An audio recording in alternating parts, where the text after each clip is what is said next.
mengukur yang gravitasi, sifat, dinamika dan kinetikanya melalui molekular dinamik dapat dikuasai.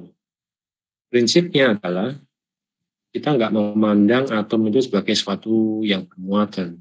Kita pandang mereka sebagai suatu bola, suatu atom yang tidak bermuatan sama sekali. Kemudian, karena kita pandang sebagai suatu atom, bentuknya bagaimana? Bentuknya sferik. Jari-jari diperoleh dari perhitungan syarat teori. Jadi sudah disimpan di sana jari-jari teorinya ya. Dari mana? Ya kalian kan tahu itu jari-jarinya kan sudah diketahui dari kimia dasar, di buku kimia dasar juga ada jari-jarinya berapa syarat teori.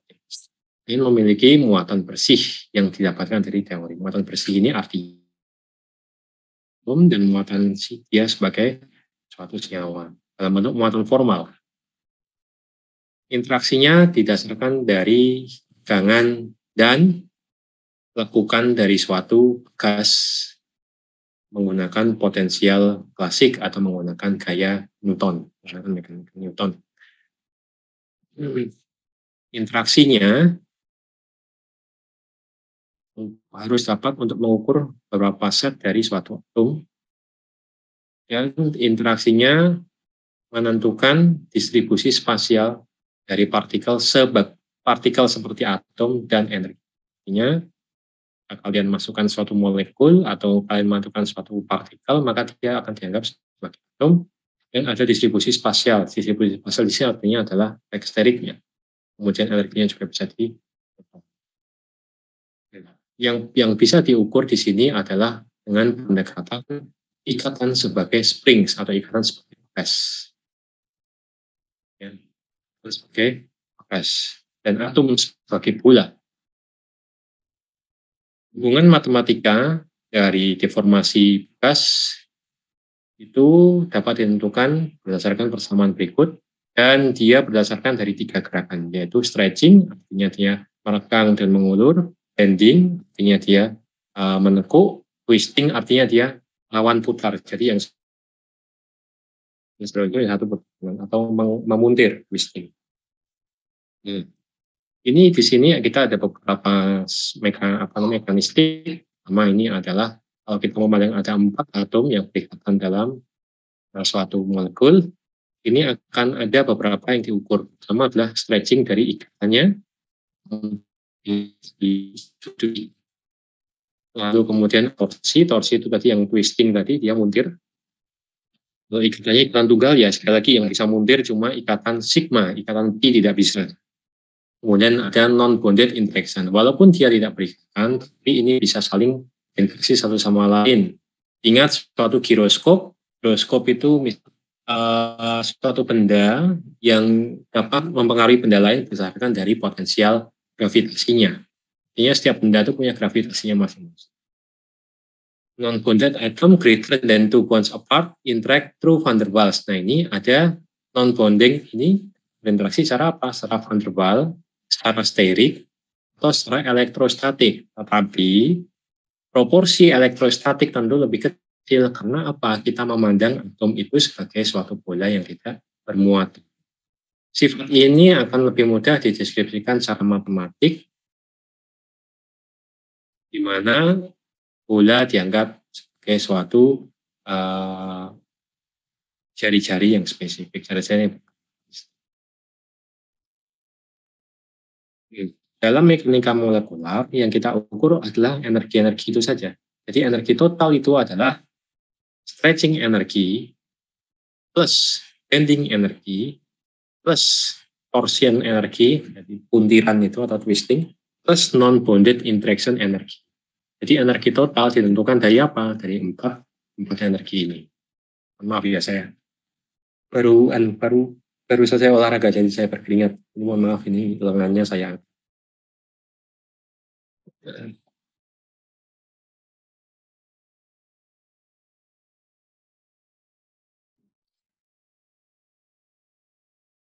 Sama ini digabung dengan parameter data yang telah disimpan dalam suatu software, dalam suatu lunak. Jadi itu dibutuhkan parameternya. Parameternya berupa apa? Ya tadi jari-jari atau parameter yang lain berupa apa? Ya selain jari-jari atau apa ya? jari-jari ikatan seperti itu. Itu dapat dibutuhkan untuk menjelaskan perilaku dari atom. Ini ya required to describe the behavior of the. Jadi fear of the kinds of atom bonds disebut forfield atom. Different kinds, jadi kalian harus perilaku dari atom dan ikatan. Jadi kalau di sini medan gayanya tentu berbeda dengan medan gaya yang hanya memiliki tiga atom. 4 atom medan gayanya berbeda. Jadi medan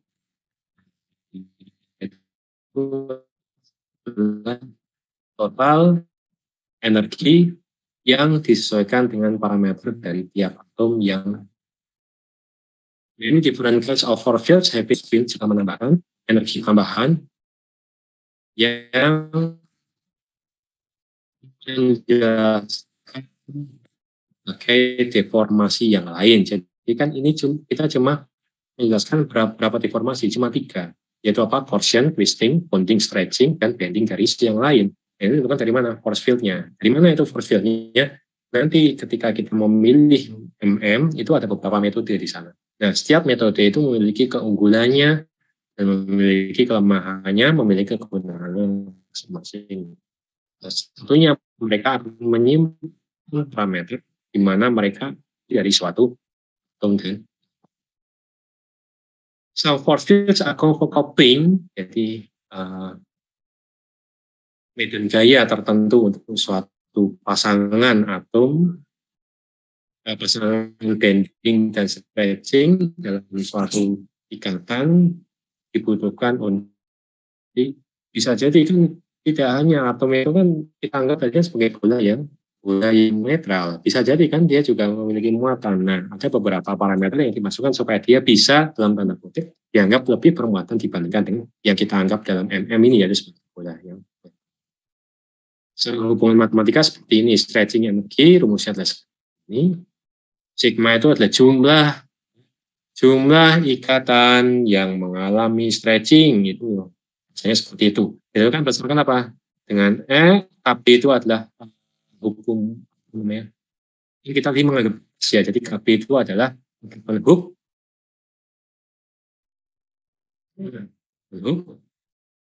R itu adalah ikatan, itu adalah panjang ikatan. R0 itu adalah jari-jari atom yang kiri ditambah jari-jari atom yang kanan dibagi 2.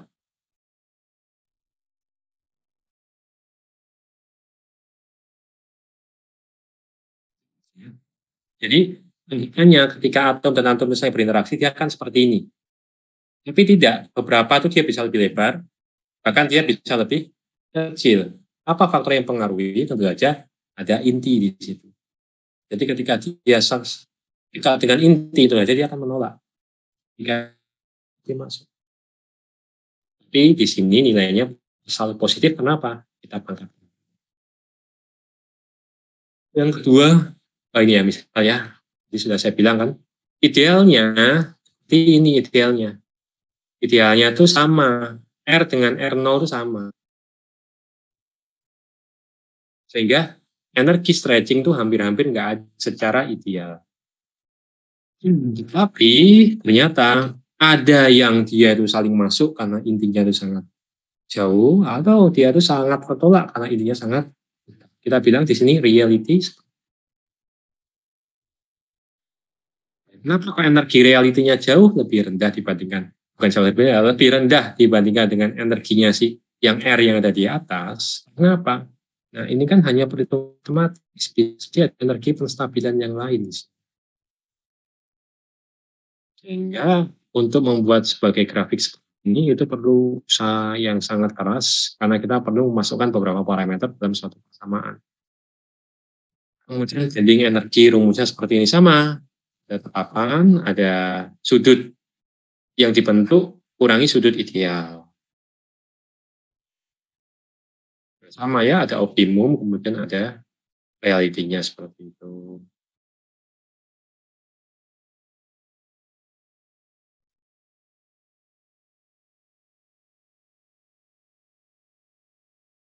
Lalu setiap nilai K punya konsekuensi. Konsekuensinya apa? Semakin besar nilai K, maka dia akan semakin sempit titik optimumnya. Semakin kecil nilai K-nya, maka rentang untuk menjadi optimum semakin lebar. Sehingga pengukuran nilai optimum dari K itu sudah dimasukkan dalam tiap parameter, tapi tiap parameter itu nantinya akan selalu di-update melalui metode-metode yang bisa diakses. Kemudian energi torsi, ini puntirnya seperti ini rumusnya. N tau kurangi pi. Kok pi? Ya benar pi. N tau kurangi pi. Jadi amplitudo 1 plus cos N tau itu berapa kali dia berputar. Jadi kalau 1 kali berputar itu cuma tau kurangi pi.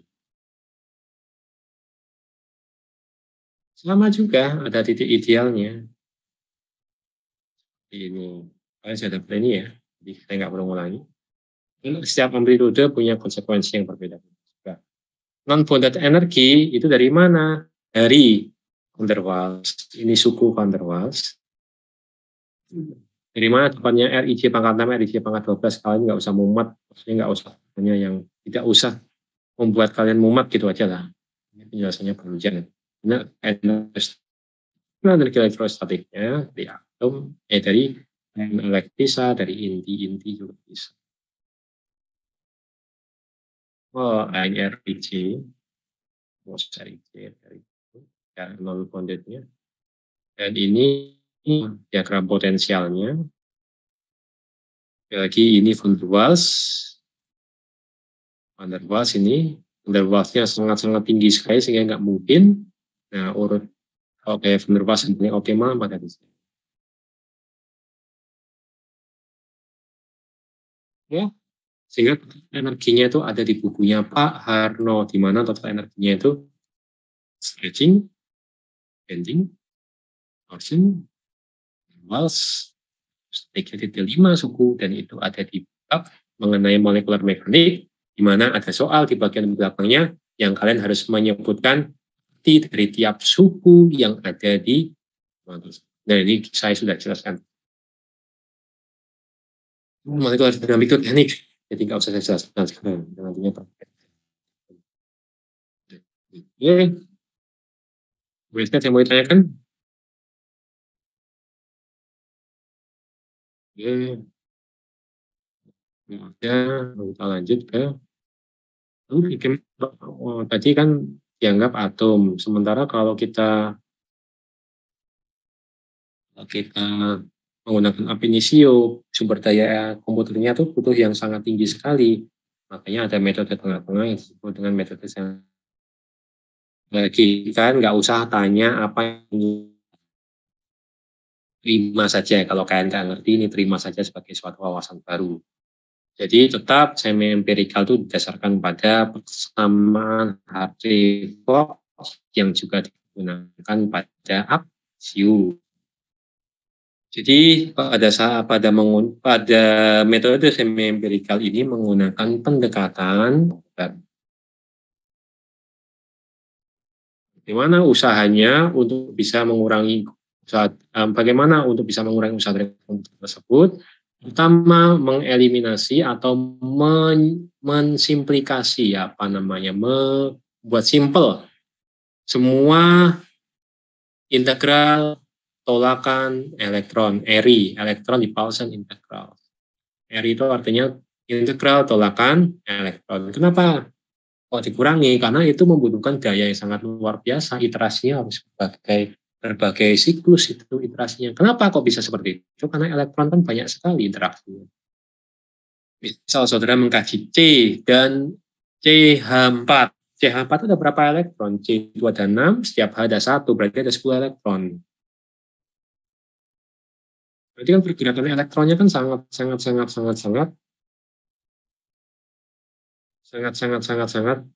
ini. Gitu. Untuk bisa dihitung menggunakan ab initio, tapi nanti menghasilnya lebih detail. Nah, cuma di sini empirical berpikir ngapain tuh semua elektron diukur, wong yang terlibat itu hanya elektron terluar saja kok.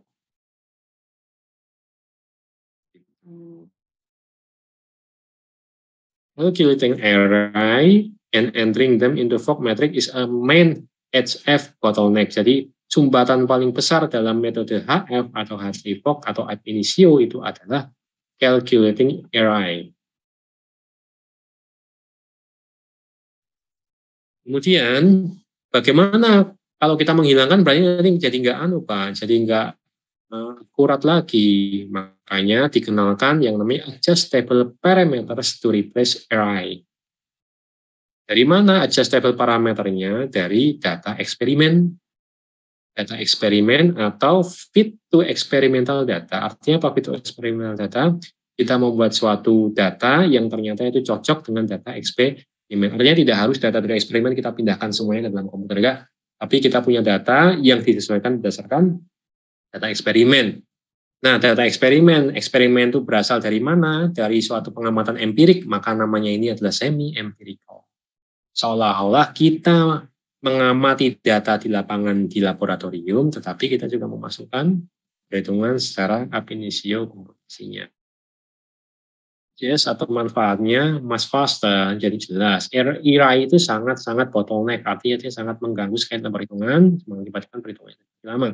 Small memory requirement, jadi kalau kalian menggunakan RAM 4 GB saja sudah cukup bisa untuk menghitung dengan metode semi-empirical sangat cepat. Disadvantages, lower accuracy, depends on how parameter.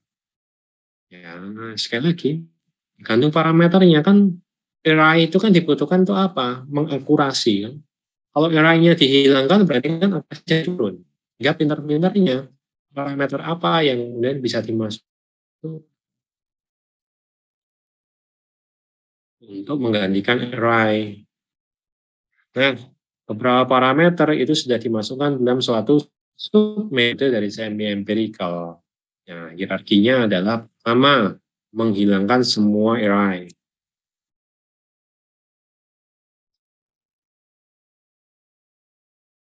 Kenapa?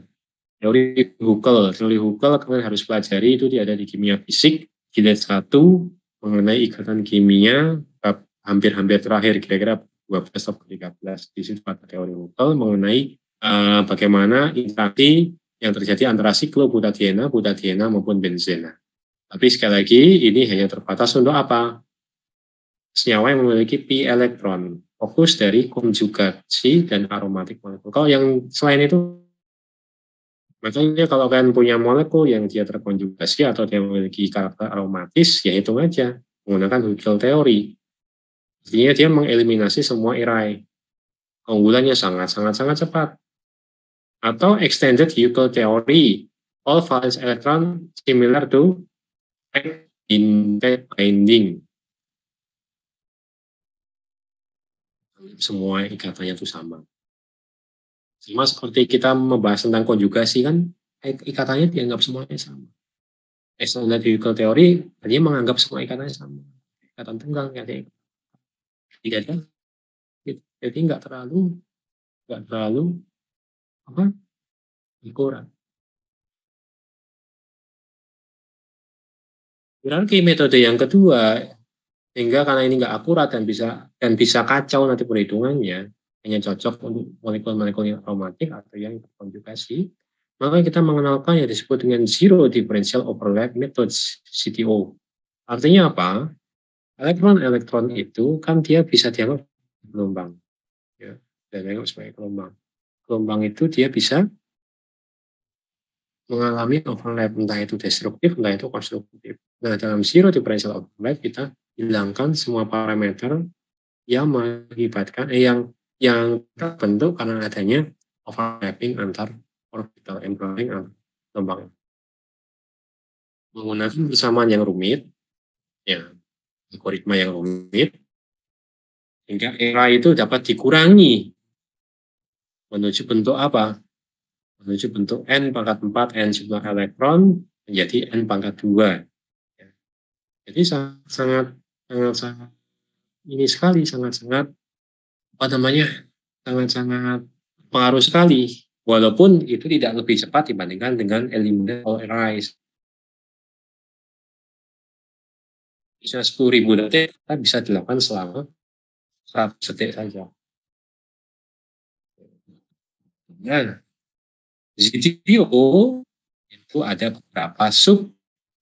Tadi ingat GTO berarti kita menghilangkan hitungan-hitungan yang berhubungan antar orbital mapping tadi gelombang elektron. Ada CNDO. CNDO itu of differential overlap. Kabeh diabaikan. Neglect itu pengabaian. Jadi semua yang berhubungan dengan differential overlap diabaikan. Itu teorinya Popple ya, John Popple itu nama orang.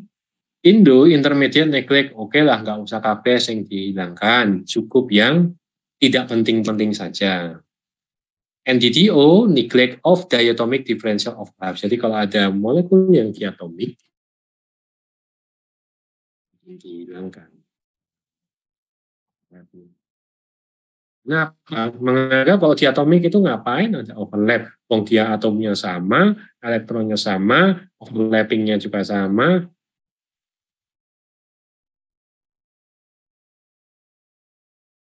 Yang menemukan Popple semuanya yang menemukan itu. Jadi pertama ada complete, neglect, artinya semua itu diabaikan. Ada yang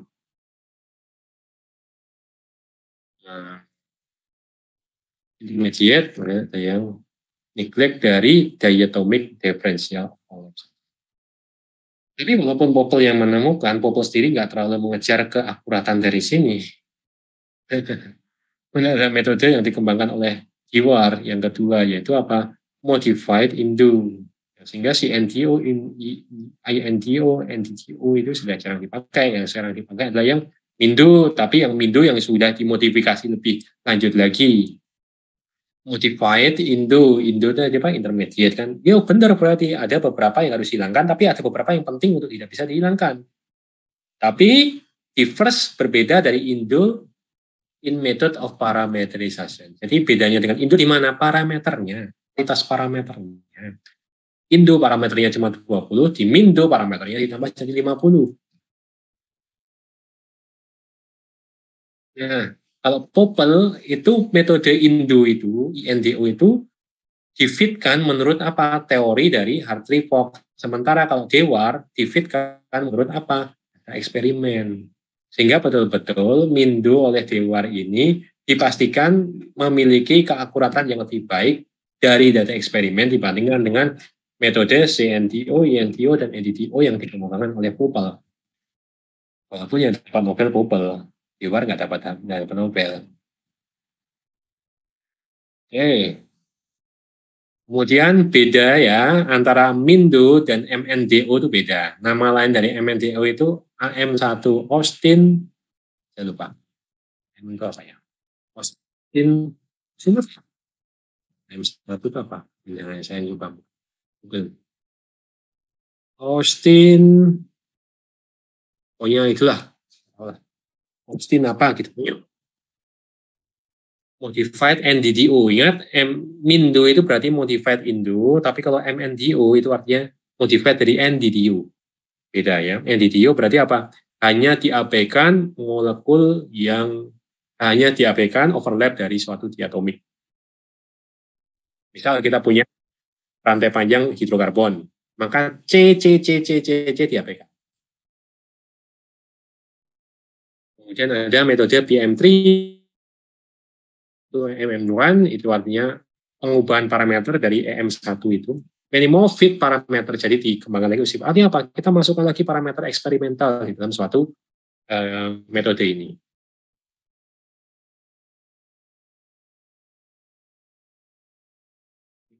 Mana Pak kalau kita mau pakai oke AM1, PM3, NDTO semuanya ada di software yang namanya GEMS. Nah, GEMS itu nama software.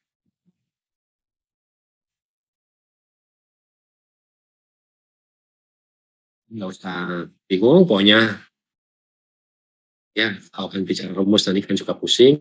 Yang penting kan tahu dasarnya aja, dasarnya seperti yang saya sampaikan. Ini harusnya diberikan pada saat kuliah kimia kuantum ini. Ini di kimia fisik, nggak usah. Untuk yang mau belajar sendiri, silakan baca di Ins atau Castellan yang mengenai Newton.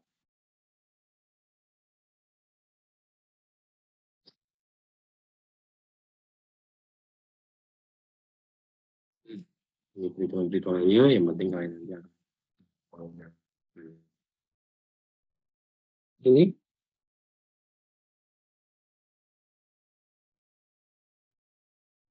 yang mau ditanyakan sampai sini?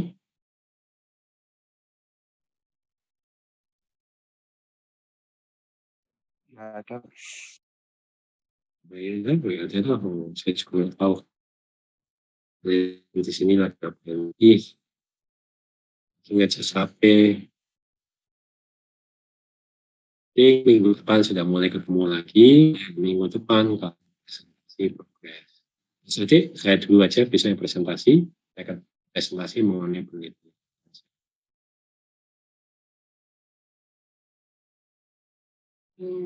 Di komputer bisa connect disconnected. Bukan pakai komputer bisa download file. Ini jangan lupa presensi dulu. Kemudian ingat nilai A yang tidak sukses dan riset. Ini mau ditanyakan lagi sebelum kita akhiri.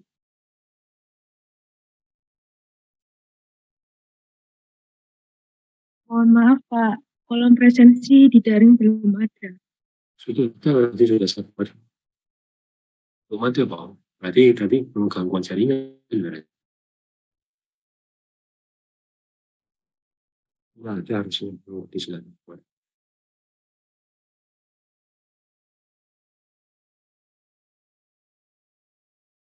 Jaringan banyak. Ya, nanti tak presentasikan aja semuanya tenaga petir mau ini juga. Nggak usah. Ada yang mau ditanyakan?